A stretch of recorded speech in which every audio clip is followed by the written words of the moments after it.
Hello and welcome everyone, and welcome to today's webinar. Today's webinar is titled Increased Femoral Anteversion in Children.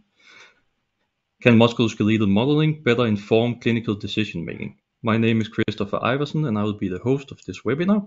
And today I'll be joined by my colleague Morten Lund, who will help us out during the Q&A session in the end. Hello everyone and welcome. In today's webcast we have two external speakers. The first of one being Nathalie Alexander, who is the head of motion analysis at the Children's Hospital of Eastern Switzerland in St. Gallen. And also we have Enrico De Pieri, who is a senior research engineer at Zimmer Biomed and a former research associate at the University of the Children's Hospital at Basel. And the presentation will start in a few minutes or so, but just before we start, I will give you a general introduction to the Anybody modeling system. To those of you who have never come across musculoskeletal modeling and simulations before, so then you get an overview of what it is that we actually do. First of all, I would like to point your attention to the control panel, which appears on the right side of your screen. So the software we use for the webcast has changed its layout recently. So now there should be a small button in the right side of your screen where there's a question mark. And if we pop out that, there should be a panel where you can ask questions. And if you write your questions during the presentation, we will take up all of the questions in the end of this presentation. And if there's any of these questions we do not get to answer right away, then we'll do so by email after the webinar. So first of all, I would like to give you an idea of what a modeling system is. Basically, it's a software that allows you to do musculoskeletal simulations. And as input, it takes motion data as kinematics and force.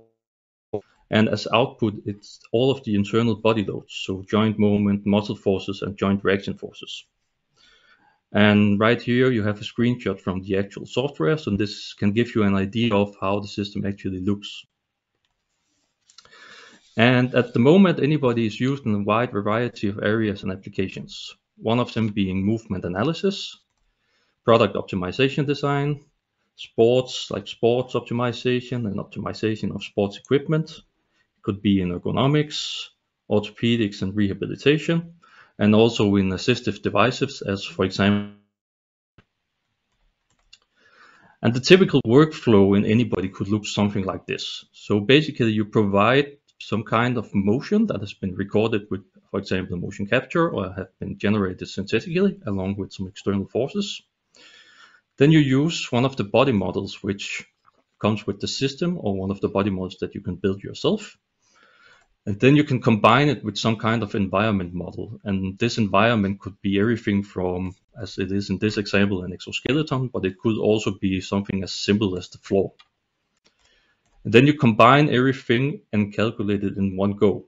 And this basically means that we solve the muscle recruitment, and then we do the inverse dynamics simulation, and then you get a simulation that looks something like this.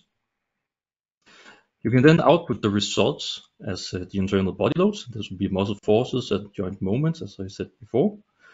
And then you can go ahead and use these kind of results for some kind, which could be with, for example, a finite element tool. But many users also chooses to close this loop completely by doing some kind of design optimization and then run this cycle multiple times. And this actually brings me to the end of the introduction, so I'll hand over the presenter role to Enrico instead. Okay, so we would like to start with the first short introduction on what femoral anteversion is, and then we will go into detail into 3 of our studies. So one on joint loading, one on muscle functionality, and then also one looking at a surgical intervention. And in the end, we will conclude everything. So what is femoral anteversion? Femoral anteversion refers to the twist between the proximal and distal parts of the femur. And it's usually highest during birth and then decreases with age.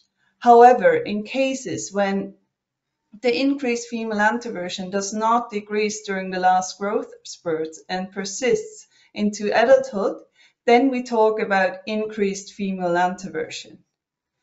And this can be observed by a combination of kneeing in and toeing in.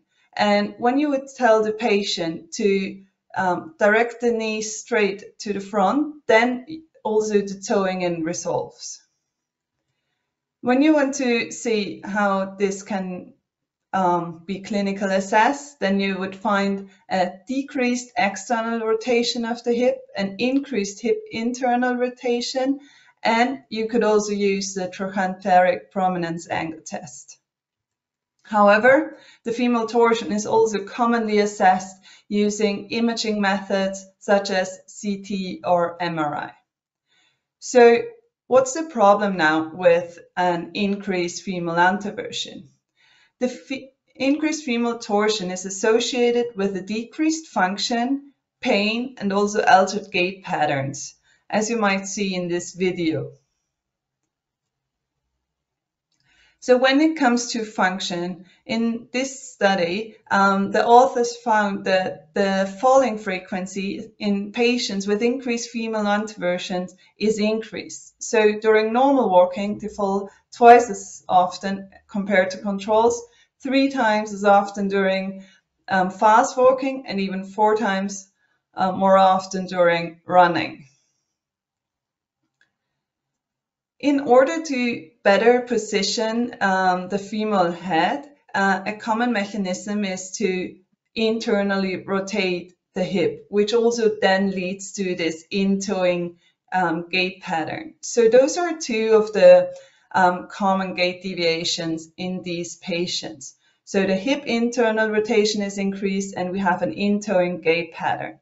But we can also see an increased anterior pelvic tilt, an increased hip flexion, and also increased knee flexion in terminal stance.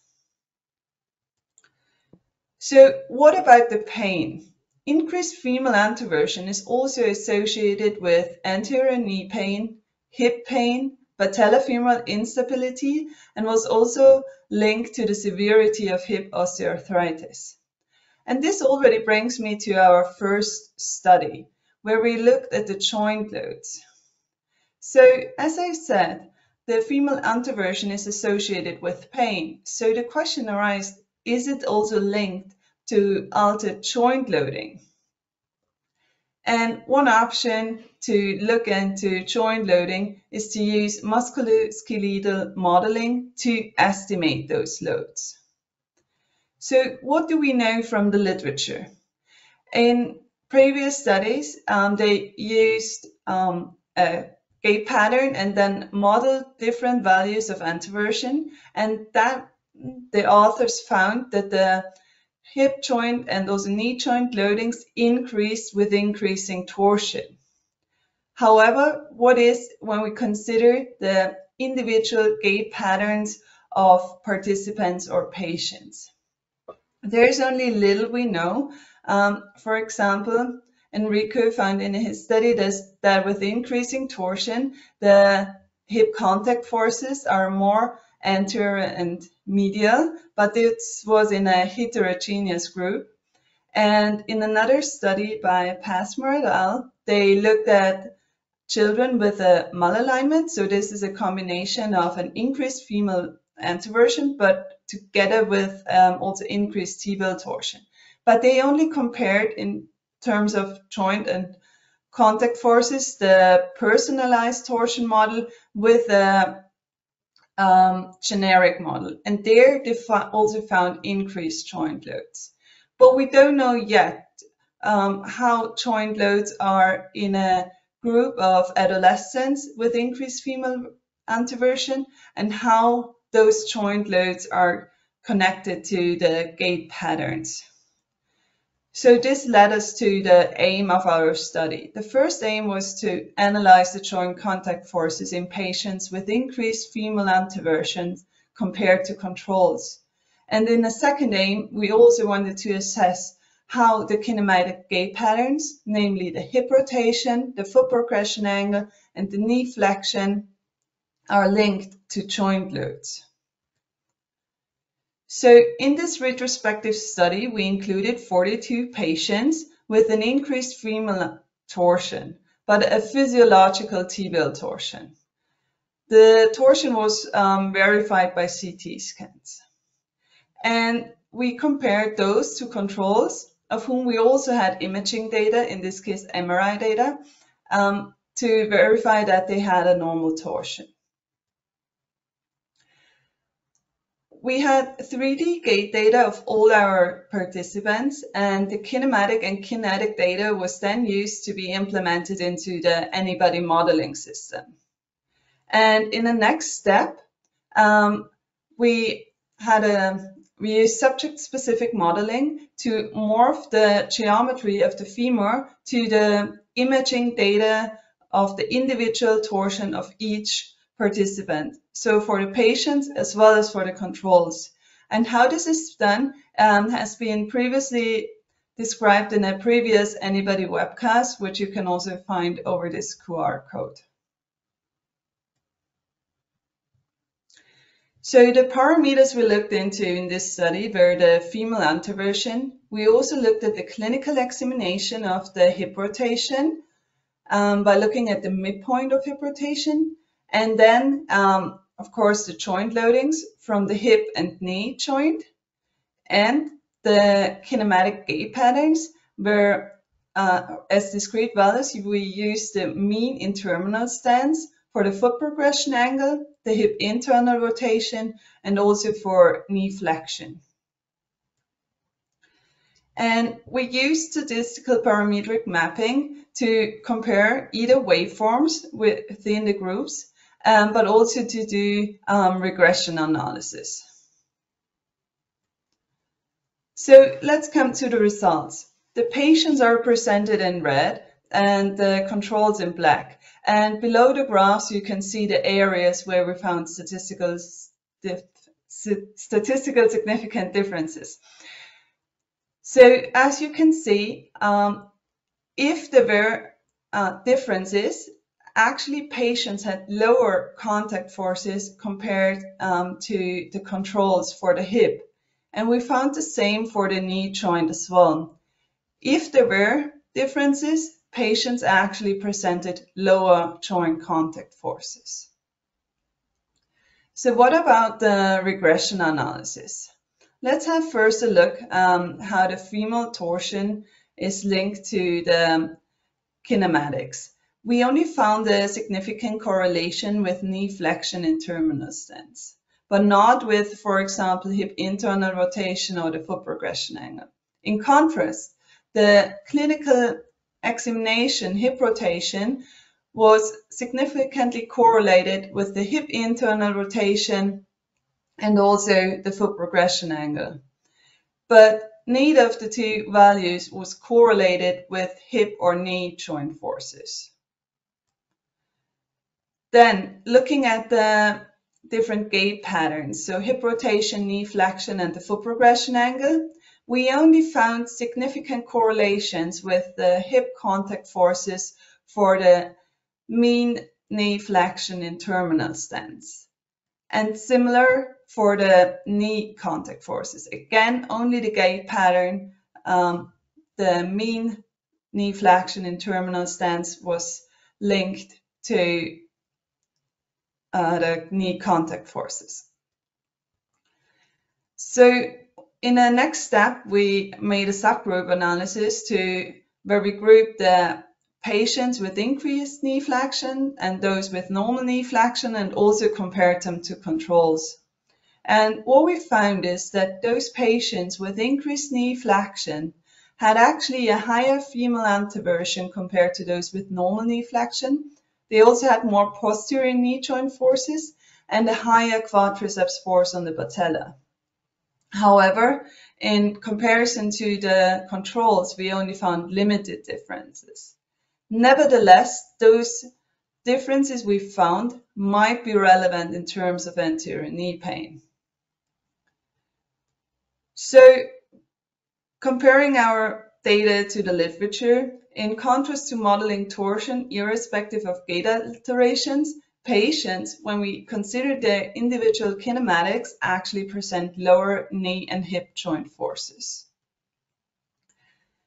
And also in agreement with the literature, there was no correlation between female torsion and the hip rotation, and the midpoint of hip rotation from the clinical examination was a better indicator for the transversal gait deviations. And interestingly, the popular transversal gait deviations, so hip internal rotation and the foot progression angle, did not correlate with the joint loading, but the knee flexion in terminal stance. So a greater knee flexion in terminal stance led to more medial and proximal hip contact forces, more lateral and posterior knee contact forces, as well as a higher quadriceps force on the patella.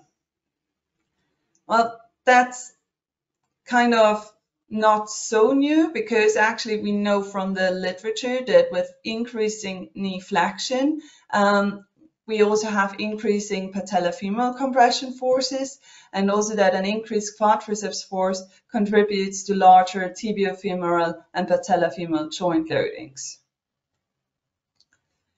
But to summarize, the patients actually had lower knee and hip joint loading. The clinical hip rotation was a better indicator for the transversal gait patterns, and in particular, the gait pattern with knee flexion in terminal stance is of interest, since we found increased joint loads and a higher femoral anteversion, and those might be related to anterior knee pain or might be considered in this context. However, we also have to be critical, since we only had limited differences between the patients and controls, and we have to ask ourselves if this is maybe just due to sample size or due to a limited clinical relevance. And with this, I would like to hand over to Enrico to present our second study. Thank you, Nathalie. So before getting started, I would like to disclose that I'm currently employed by Zebra Biomed, as Christopher already mentioned. However, this study was carried out when I was still employed at the Children's Hospital in Basel, and with the financial support of the University of Basel. Coming back to increased femoral anteversion, when we look at it from a functional perspective, increased femoral anteversion leads to a decreased projection of the femoral neck in the frontal plane. This basically means that the lever arm of the hip abductors in the frontal plane are reduced, and this is often described as a lever arms dysfunction. The typical gait pattern, the in-toeing gait pattern that these patients present, can actually be seen as a compensatory mechanism for their altered morphology. Basically, by internally rotating the hip, the patient can restore the frontal plane lever arm of the abductor's muscles. And we can verify this from a geometrical perspective using musculoskeletal modeling. We evaluated the lever arms of the hip abductors in the frontal plane over an arbitrary range of motion for different levels of femoral anteversion. And you can see that the lever arm of the main hip abductors decrease for higher values of anteversion throughout the range of motion. However, if we introduce an additional internal rotation of the hip of approximately 20 degrees, we can see that the frontal plane lever arms are actually increased once again. And so basically this increases the abductive capacity of this muscle in the frontal plane. This confirms that the in-toeing can actually be an efficient compensatory mechanism for altered anteversion. And when we look at the cohort of patients that Nathalie just described, which on average walk with an internally rotated gait pattern, and specifically we look at their joint kinetics during gait, we can see that these patients don't necessarily present a deficit in the net hip abduction moment during gait.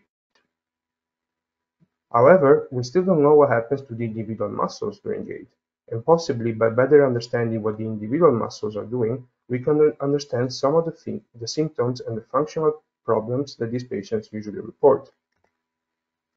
Therefore, the goal of this second study was to analyze the muscle contributions to the hip joint moments as well as the muscle forces in the same cohort of patients with increased femoral anteversion and altered gait pattern. But before continuing, let me take a detour and explain what I mean by muscle moment contributions to the net joint moments. So in conventional gait analysis, we normally look at the net joint moments from an external perspective, meaning as the result of all the external and inertial forces that are acting on the body. For an unconstrained degree of freedom, such as hip abduction in this example, these external loads are actually counteracted by muscle forces. So basically, the muscle forces are generating an equal and opposite moment around the joint to resist these external loads. And usually in musculoskeletal modeling, we use this internal perspective, so from inside the body, to describe joint moments. And this is also how we normally compute joint moments in the any-body modeling system. So for a specific joint, in an anatomical plane where this joint has an unconstrained degree of freedom, we can compute the net joint moments as the sum of the moments generated by the individual muscles. Specifically, we use the class any force moment measured 2 in the any-body script to compute the forces and the moments that all these muscles are generating around a point of interest, in this case, the center of the ankle joint. And what we get out is M, so basically the equivalent point moment vector in global coordinates. And then we can project this in the local reference frame of the ankle, and by doing so, we actually can decompose the moments in all the different anatomical planes, such as we can get the component for only the sagittal plane, in this case. So we basically get the ankle plantar flexion moment. But we can also adapt the same formula to calculate the moment in a single, that a single muscle is actually producing in a given plane around a given joint. So, always in the same example, we can actually compute the moment that the soleus alone is generating in the sagittal plane around the ankle.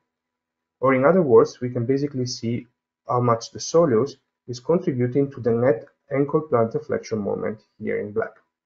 So basically, we can see in this graph that all the major ankle spanning muscles, all their contribution are actually summing up and add up to the total net ankle moment. That's why we started calling them contributions.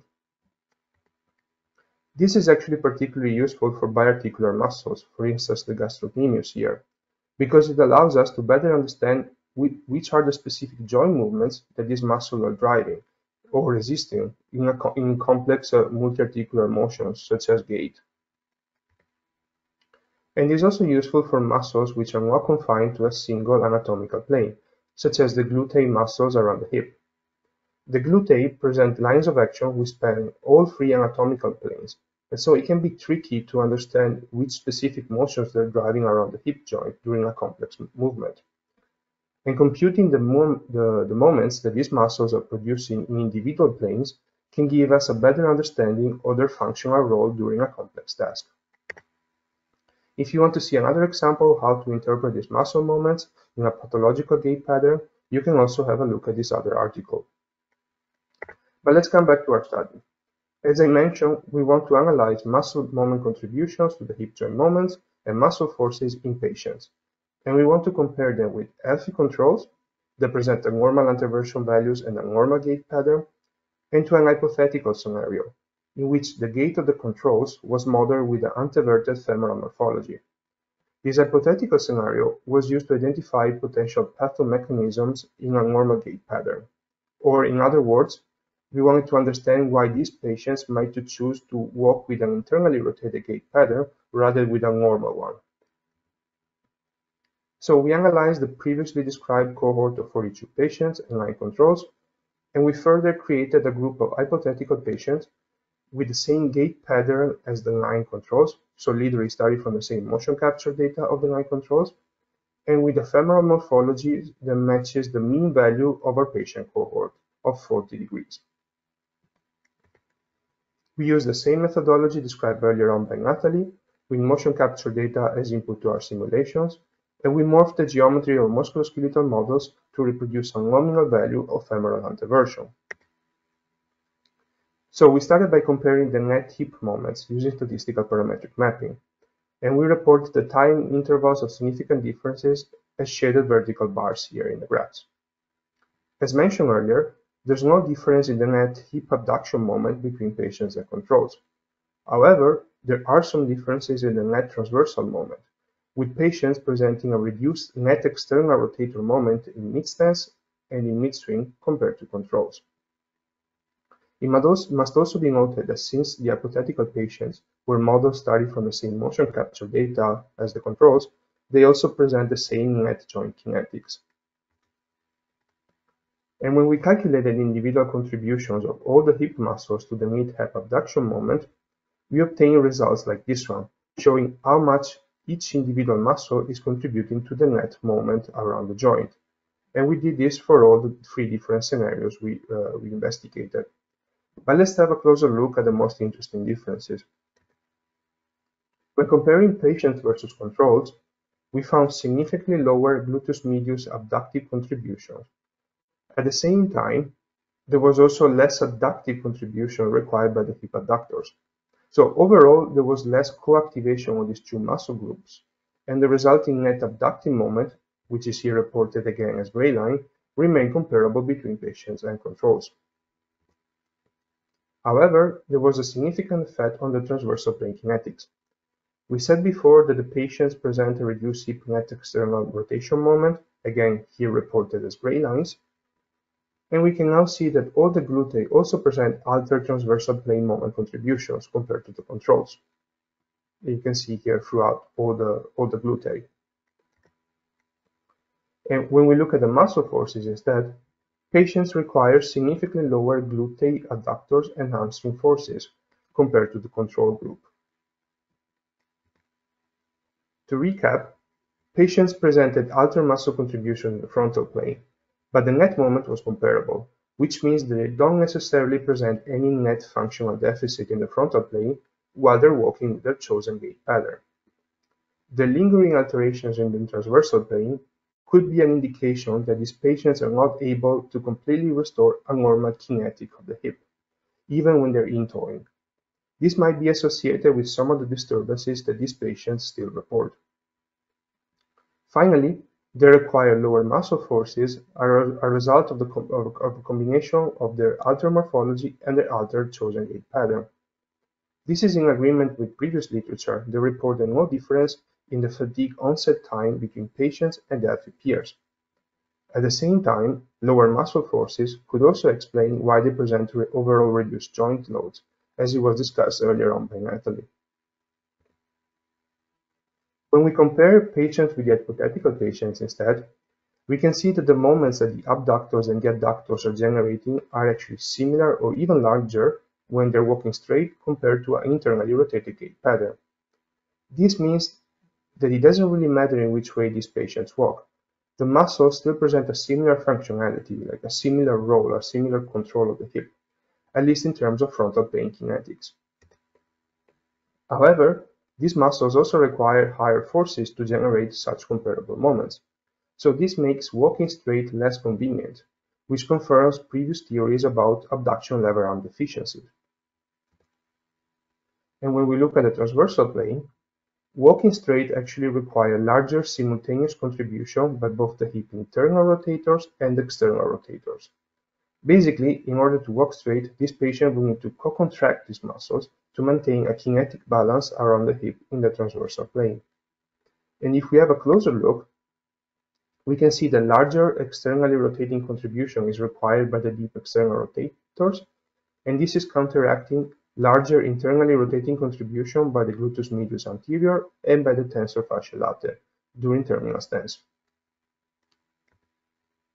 Overall, walking straight was characterized by comparable abductors moments contribution, meaning that this muscle should still be able to support the hip in the frontal plane. I would also like to add that we look at the muscle activations as well, and none of these muscles exceeded 30% of the maximum strength in either patients nor hypothetical patients. This means that the patients with increased femoral anteversion, provided that they don't present any other comorbidity or condition or severe muscle weakness, might still be able to walk straight.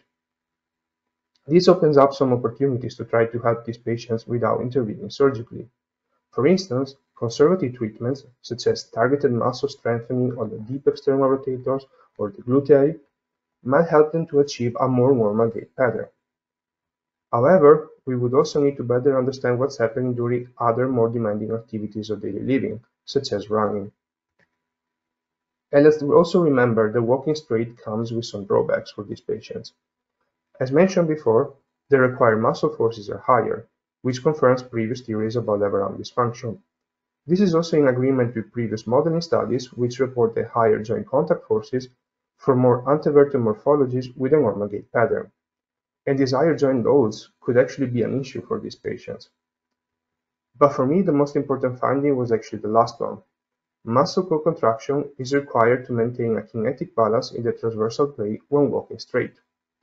This pathomechanism has not been described in the literature so far, and it should be taken into consideration for a more comprehensive understanding of this pathology. This co-contraction could potentially lead to joint stiffness and a sense of discomfort if these patients try to walk straight, and it would also increase their metabolic cost of walking. All these factors will need to be further investigated, but they should eventually be considered in the clinical management of these patients. And if you want to find more information about this, I invite you to read our paper which was published in Gait and Posture. And I will now hand it over again to Nathalie for our last study.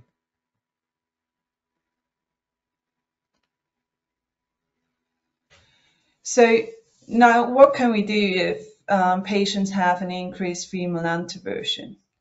One way, if the severity of the patient's symptoms is quite high, there is the option to correct the femoral anteversion with a femoral derotational osteotomy.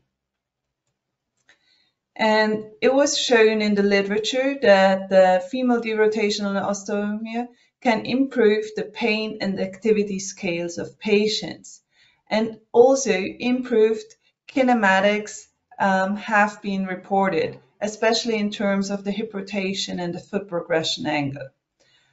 However, we don't know yet the effect of the femoral derotational osteotomy on the joint and muscle forces.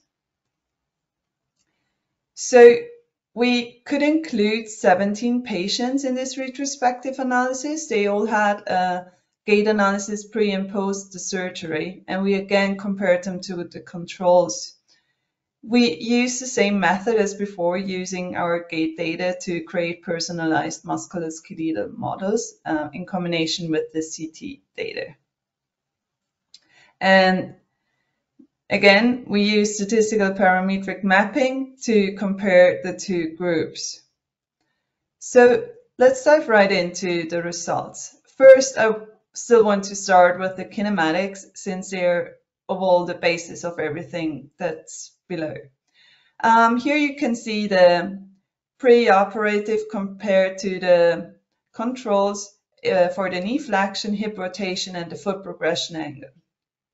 And when we want to see what happens post-operative, actually we can see that all those three kinematic curves improve after surgery. There's only some differences left compared to the controls post-surgery, which you would find in the lowest line of the plot here, showing the differences between post-surgery and controls.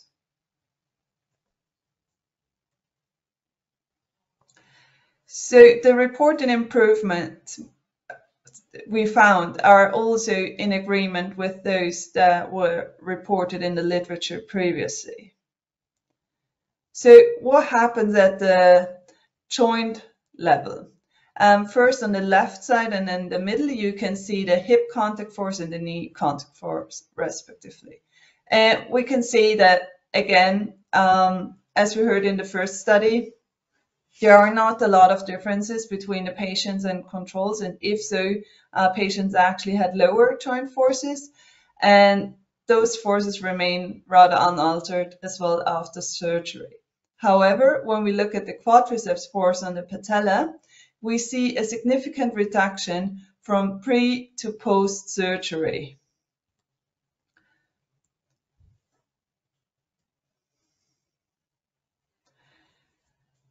I'm not going into detail on each muscle. I just want to bring some examples on the muscle contributions to the moment and as well as the muscle forces. So here's an example for the gluteus minimus contribution to the transversal hip moment, which is quite interesting, I think. If you have a look at the pre-surgery contribution compared to the controls, you can see that there's a different directionality between the patients and controls. And this is actually improved after surgery with the solid line shown here.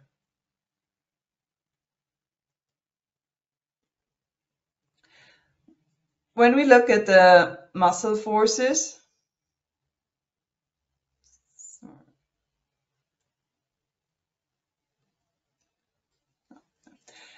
we can see that, for example, the adductors on the right side, and also for the gluteus minimus, there are some differences between pre to post. But when we look at the differences between the patients post-surgery compared to the controls, all those muscle forces normalize to similar values compared to the controls. Greater differences we found for the deep external rotators. So when you look at the deep external rotators,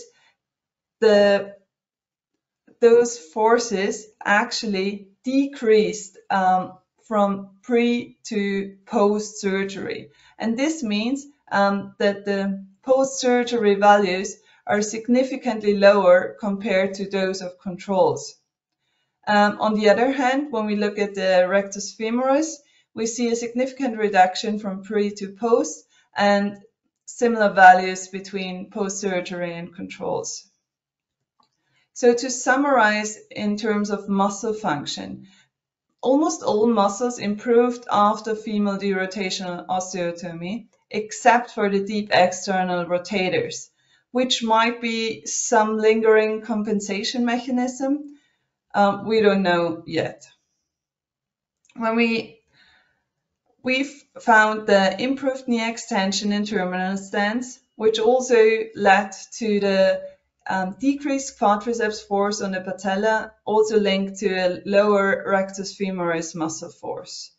And as mentioned before, it was previously reported in the literature that knee flexion is associated with the tibiofemoral and patellofemoral joint forces. However, which is interesting in this context, that the improved knee extension going along with the lower quadriceps force and rectus femoris force might be linked to the reported improvements in pain that were reported in the literature. So this might be actually an important aspect to consider in these patients.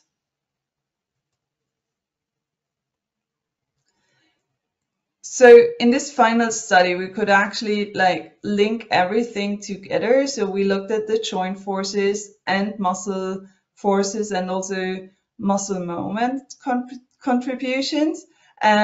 We found that we have improved kinematics. The joint forces remained unaltered and were still comparable to controls. And we had improved muscle forces and also muscle contributions, except for the deep external rotators. So this led us to conclude that if indicated, the female derotational osteotomy seems like a good option for reducing gait pathologies. And with this, I hand back to Enrico. So let's summarize everything we did discuss today. Increased femoral anteversion has previously been associated with pain, risk on joint overloading and secondary orthopedic complications such as osteoarthritis and patellar instabilities, but also with altered kinematics and functional issues. In our first study, we looked at joint loading and we found that on average, patients with increased femoral anteversion present lower joint contact forces compared to controls when they're walking with their preferred gait pattern. This means there might not always be a risk of joint overloading. However, this is not true for all patients. For instance, patients that walk with a knee flex gait pattern still present higher patellar loading. So this stresses out the importance of understanding the interplay between altered morphology and altered kinematics. So these two factors should always be taken into account when evaluating each individual patient. From a functional perspective, we confirm that there is an abductor's lever arm dysfunction, which makes it less convenient for this muscle to abduct the hip while walking straight. However, less efficient does not mean impossible. Furthermore, we shouldn't forget that muscles act as a three-dimensional multi-joint actuators. In particular, we found that enforcing a straight gait pattern led to a co-contraction in the transversal plane of the hip muscles, which might actually be problematic for some patients. So overall, also from a functional perspective, we can see that there is an interplay between morphology and kinematics, and we cannot analyze one without the other. And overall, getting a better understanding of how these different muscles support specific motions, so basically understanding the muscle functionality, might help us design new treatment strategies that can help patients coping with symptoms in their daily life, at least in the case of mild symptoms. For more severe symptoms, the current standard treatment in clinical practice is still femoral derotation osteotomy. And with our last study, we showed that it is indeed an effective option to restore normal gait kinematics and muscle functionality. I would like to conclude by saying that musculoskeletal modeling is not yet a diagnostic tool for individual cases, and it cannot tell us yet whether a specific patient would require a surgery or not. This final decision still depends on the overall clinical picture, considering also the severity of the symptoms and the expectations of the patient. In this sense, it's still up to the surgeon and the patient to define together a treatment plan. However, these retrospective modeling studies can still provide us a better understanding of the pathology. They can help us breaking down complex problems, for instance by revealing pathomechanisms that can explain specific symptoms. And this is why we need more studies and more evidence like the one we try to present you today, to eventually be able to translate these findings into more effective treatments and a better overall clinical practice. And with this, I would like to thank you all for your attention, and now I will hand it over to Christopher again, but we're still available here for questions. Thank you very much, Enrico and Nathalie, for the presentation. I will just make myself the presenter again, and before we go to the Q&A session, I would like to say a few words about our online resources and where you can find out more about our software. So basically, if you want to know more about Anybody Technology, then you can go to our website, anybodytech.com, and here you can find dates of the events we are having. I'll also give you an overview of a few upcoming events shortly. But you can also find our webcast library on our website, where you can find all of our previous webcasts. And we also try to maintain a publication list of different studies using Anybody. And you can actually go there and select and figure out if there's been done anything or get inspired by what have been done historically. You can also check out our community website, which is called anyscript.org. And this is also a lot of blog posts. It can also be repository sites or different, or there's also a forum where you can go and ask questions and get help from either us or some fellow Anybody users. So this is more a community-based website. Then I would also like to point your attention to some upcoming events. We have an event in New York, which is called the International Society of Technology and Arthroplasty. And this will be this month actually, on September 27th in New York. So we will have a booth there. So if you are in the area or are going to the conference, you are more than welcome to stop by and say hi, and we can discuss if you have some cases where musculoskeletal modeling and simulations could help out. I would also like to announce our next webcast, which is on October 12th. And this webcast is titled Toward Personalized Total Knee Arthroplasty, Pre-Planning the Patient's Optimal Joint Function in Robotic-Assisted Surgery. And this webcast is presented by a PhD candidate from the University of Twente, Periktis Tanitis. He has already done 2 webcasts with us previously, and this is the third in this line, and he's wrapping up and would like to share what he has found out in his last study. I would also like to make you aware that if you want to meet up with us, or if you would like to receive a trial of the Anybody modeling system, then you are more than welcome to send us an email at sales@anybodytech.com, and then we can hand over free trials and you can try out the software and we can help you get started. If you have any questions regarding any of the previous webcasts, or if you have any questions to this one, then you're also welcome to send me an email at ki@anybodytech.com, or you can simply reach out to me through LinkedIn. With that said, I would like to thank you for your attention so far, and then I think it's time to take some questions.